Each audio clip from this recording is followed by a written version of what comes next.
झारखंड राज्य का गठन कब हुआ था? तो उसके जो ऑप्शन है 1 नवंबर सन 2000, 9 नवंबर सन 2000, 15 नवंबर सन 2000, 2 जून 2014। तो आप लोग बताएंगे झारखंड राज्य का गठन कब हुआ था? तो झारखंड राज्य का जो आपका गठन हुआ था वो आपका हुआ था 15 नवंबर सन 2000 को। आप लोग अच्छे तरीके से याद रखेंगे। ऑप्शन नंबर सी इस प्रश्न का राइट आंसर हो जाएगा। झारखंड जो राज्य है वो आपका बिहार से अलग होकर एक भारत का राज्य बना था। तो आप लोग अच्छे तरीके से याद रखेंगे। झारखंड राज्य का गठन 15 नवंबर सन 2000 को हुआ था। ये एक बिहार से अलग होकर भारत का राज्य बना था। उसके बाद आप लोगों को याद रखना 1 नवंबर सन 2000 को आप लोगों का किस राज्य का गठन हुआ था? तो 1 नवंबर सन 2000 को आप लोगों का छत्तीसगढ़ का गठन हुआ था। आप लोग अच्छे तरीके से याद रखेंगे। छत्तीसगढ़ का गठन कब हुआ था? 1 नवंबर सन 2000 को। आप लोगों को अच्छे तरीके से याद रखना। उसके बाद 9 नवंबर सन 2000 को किस राज्य का गठन हुआ था? तो 9 नवंबर सन 2000 को आप लोगों का उत्तराखंड राज्य का गठन हुआ था। आप लोग अच्छे तरीके से याद रखेंगे। उत्तराखंड राज्य का गठन कब हुआ था? तो आप लोग याद रखेंगे 9 नवंबर सन 2000 को। उसके बाद 2 जून सन 2014 को किस राज्य का गठन हुआ था? तो 2 जून 2014 को आप लोगों का तेलंगाना राज्य का गठन हुआ था। आप लोग अच्छे तरीके से याद रखेंगे। 2 जून 2014 को तेलंगाना राज्य का गठन हुआ। तो ये आप लोगों का भारत का सबसे नया राज्य है। तो ये भारत का आप लोगों को सबसे नया राज्य अगर पूछा जाएगा तो आप लोग याद रखेंगे ये आप लोगों का तेलंगाना, जिसका गठन 2 जून 2014 को हुआ था। तो आप लोगों को अच्छे तरीके से इन सभी को याद कर लेना है। आप 2 बार क्लास को देख लेना, लेकिन आपको सारी चीज़ें अच्छे तरीके से याद करते चलना है। आप लोग बताएंगे राजस्थान राज्य के वर्तमान मुख्यमंत्री कौन है? तो उसके जो ऑप्शंस हैं नीतीश कुमार, विष्णुदेव साय, मोहन यादव, भजन लाल शर्मा। तो राजस्थान के वर्तमान मुख्यमंत्री कौन है? तो आप लोगों को राजस्थान के वर्तमान सीएम बताना है कि कौन है। तो राइट आंसर आप लोगों का हो जाएगा भजन लाल शर्मा।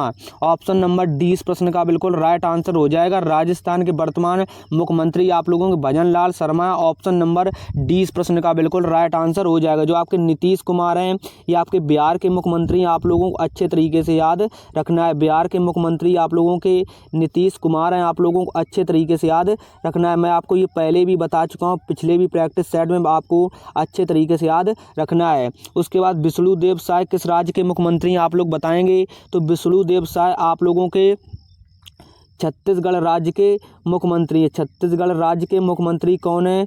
तो आप लोग याद रखेंगे छत्तीसगढ़ राज्य के आप लोगों के जो मुख्यमंत्री हैं ये आप लोगों के विष्णुदेव साय हैं। तो आप लोग अच्छे तरीके से याद रखेंगे। उसके बाद आपको मोहन यादव बताना है। तो मोहन यादव कहाँ के मुख्यमंत्री हैं? तो मोहन यादव आप लोगों के एमपी मतलब मध्य प्रदेश के ये आप लोगों के सीएम है। मतलब मध्य प्रदेश के मुख्यमंत्री कौन है? तो मोहन यादव। आप लोगों को अच्छे तरीके से याद रखना है। आपके एक प्रश्न से जितने भी ऑप्शन से रिलेटेड जानकारी होती है आप लोगों को मैं सारी जानकारी बताता चल रहा हूँ। बस आपको इनको बहुत अच्छे तरीके से याद करते चलना है। आप लोग नेक्स्ट प्रश्न का आंसर बताएंगे।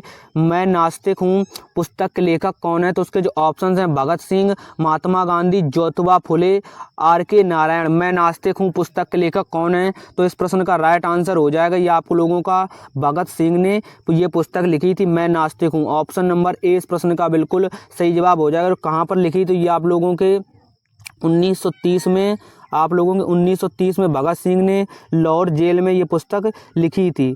तो आप लोग अच्छे तरीके से याद रखेंगे। लाहौर जेल में ये पुस्तक आप लोगों की लिखी थी भगत सिंह ने। तो उसके बाद आपको अच्छे तरीके से सारी चीज़ों को याद करते चलना है। उसके बाद आपको याद रखना है जो आप लोगों का आर.के. नारायण ने कौन सी पुस्तक की लिखी थी? तो आर.के. नारायण ने आप लोगों की द गाइड पुस्तक लिखी थी, द गाइड पुस्तक। तो आप लोग अच्छे तरीके से याद रखेंगे गाइड पुस्तक के लेखक कौन है? तो गाइड पुस्तक के लेखक आप लोगों के आर.के. नारायण हैं। उसके बाद आप लोगों के ज्योतिबा फूले ने कौन सी पुस्तक लिखी थी?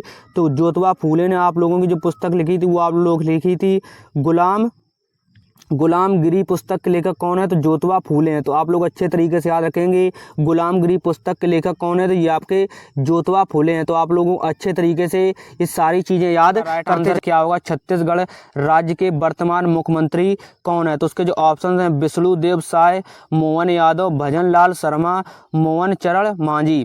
तो आप लोगों को बताना छत्तीसगढ़ राज्य के वर्तमान मुख्यमंत्री कौन है। तो उसके चारों ऑप्शन देखने के बाद आपको राइट आंसर अच्छे तरीके से याद रखना है। ये आप लोगों के जो हैं ये आपके विष्णुदेव साय हैं। छत्तीसगढ़ के वर्तमान मुख्यमंत्री आपके विष्णुदेव साय हैं। तो आप लोगों को अच्छे तरीके से याद रखना है। उसके बाद आपको याद रखना है जो आपके हरियाणा के सीएम है, हरियाणा के मतलब मुख्यमंत्री हैं, ये कौन है? तो हरियाणा के जो आपके मुख्यमंत्री हैं वो आपको अच्छे तरीके से याद रखना है। हरियाणा के सीएम कौन है? तो आपको याद रखेंगे हरियाणा के जो आपके सीएम है ये आपके नायब सिंह सैनी है, नायब सिंह सैनी। तो आप लोगों को अच्छे तरीके से याद रखना है, नायब सिंह सैनी आपके हरियाणा के मुख्यमंत्री हैं, तो आपको इनको भी अच्छे तरीके से याद रखेंगे, नायब सिंह सैनी। तो आप लोगों को पूरा नाम अच्छे तरीके से इनका याद रखना है। ये भी आपके पेपर में कई बार पूछा जा चुका है, 2025 में ये प्रश्न आपके पेपर में पूछा जा चुका है। नेक्स्ट बाद आप लोग नेक्स्ट प्रश्न का आंसर बताएंगे। 1857 के विद्रोह का बरेली से नेतृत्व किसने किया था? तो उसके ऑप्शन हैं खान बहादुर खान, नाना साहब, बेगम हजरत महल, उसके बाद रानी लक्ष्मीबाई। तो 1857 की विद्रोह का बरेली से नेतृत्व किसने किया था? तो राइट आंसर आप लोगों का हो जाएगा खान बहादुर खान ने किया था। ऑप्शन नंबर ए इस प्रश्न का बिल्कुल राइट जवाब हो जाएगा। उसके बाद आप लोग याद रखेंगे जो आपका 1857 की क्रांति हुई थी कब हुई थी? तो 1857 की क्रांति आप लोगों की हुई थी 10 मई 1857 को, 10 मई 1857 को। और कहाँ पर हुई थी? तो आप लोग बताएंगे कहाँ पर हुई थी? ये आप लोगों की मेरठ में हुई थी, मेरठ से इसकी शुरुआत हुई थी 1857 की क्रांति की, आप लोग अच्छे तरीके से याद रखेंगे। उसके बाद आपको याद रखना झांसी से किसने नेतृत्व किया था? तो आप लोगों को रानी लक्ष्मीबाई ने आप लोगों का झांसी से नेतृत्व किया था। 1857 की क्रांति का झांसी से नेतृत्व किसने किया था? तो रानी लक्ष्मीबाई ने किया था। उसके बाद आपको याद रखना है नाना साहब ने कहाँ से नेतृत्व किया था? नाना साहब ने आप लोगों का कानपुर से नेतृत्व किया था 1857 की क्रांति का, नाना साहब। और आपका एक और थे, वो कौन थे? आप लोगों के तात्या टोपे थे। तो आप लोग अच्छे तरीके से याद रखेंगे, नाना साहब और तात्या टोपे ने कहाँ से मतलब कहाँ का नेतृत्व किया था 1857 की क्रांति का? ये आप लोगों का किया था कानपुर से। आप लोग अच्छे तरीके से याद रखेंगे। उसके बाद आपको याद रखना है, आप लोग याद रखेंगे लखनऊ से आप लोगों का बेगम हजरत महल ने नेतृत्व किया था। आप लोगों ने लखनऊ से बेगम हजरत महल ने नेतृत्व किया था। तो आप लोग अच्छे तरीके से इनको याद कर लेंगे। इस बार 2025 में आप लोगों को 1857 क्रांति से काफ़ी ज़्यादा प्रश्न देखने को मिले।